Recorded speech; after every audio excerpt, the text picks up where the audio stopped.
Hello, Tom Lange joins me today on Analytically Speaking. He is a retired Director of R&D at Procter Gamble and the founder of its modeling and simulation group. Tom played a big role in creating a culture of analytics there, which lives on today. Tom, tell us about some of the complexity of making these frequently used products better. So at Procter Gamble, we're in the business of trying to make everyday life a little better. So, we make Charmin and Bounty and Pampers and Tide and these sorts of things. And they sound very mundane because of the simple things they do. But what people don't realize is that the contradictions of just cleaning the stain off of clothes, right, is actually pretty sophisticated, because it isn't, you can take a stain out, you might make a hole or pour bleach all over it and make it white, right? But the reality of it is how do you remove a stain and protect a fabric, right?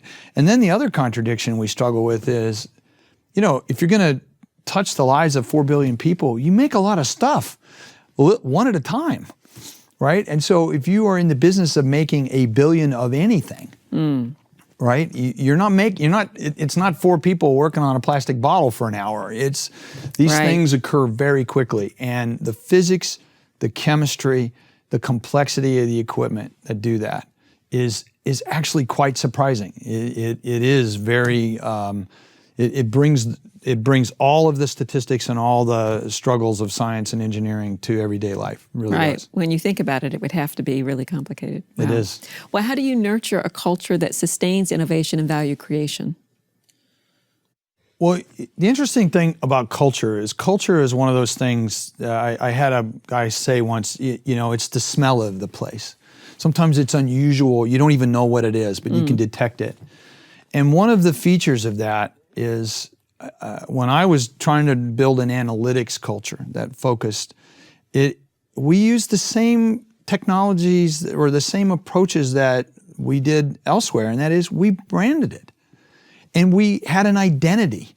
There is nothing wrong with having a pin that has a mark on it that says, I'm a modeling guy, right? Our first pin was the symbol F of X, and we grew later. The last one that we had at P&G I was proud of, it was a butterfly with half of the wing was virtual and half of it was real, right? And that mark became a source of pride for everybody that was in it. And it isn't just the pride, it's the tagline that goes with it. And it's not just the tagline, it's the others who say, hey, yes, I am a computing and modeling and simulation guy who is a little unusual. But she or he who was involved with we had a source of pride. It was like you were part of my family because we know logistic regression together. We work on hard problems together. And we work on hard problems together, right? And that sense of identity, a lot of times companies or organizations try to flatten all that out. We didn't. We celebrated our differences. Oh, that's good advice. And celebrated our mastery and made no apologies for being a little unusual in that way. Right. Diversity is always a good thing. Good thing. We need a lot of different roles to make everything work. Well, thank you, Tom. You're welcome. You can view the complete webcast along with an archive of earlier programs at jump.com/speaking. Thanks for watching.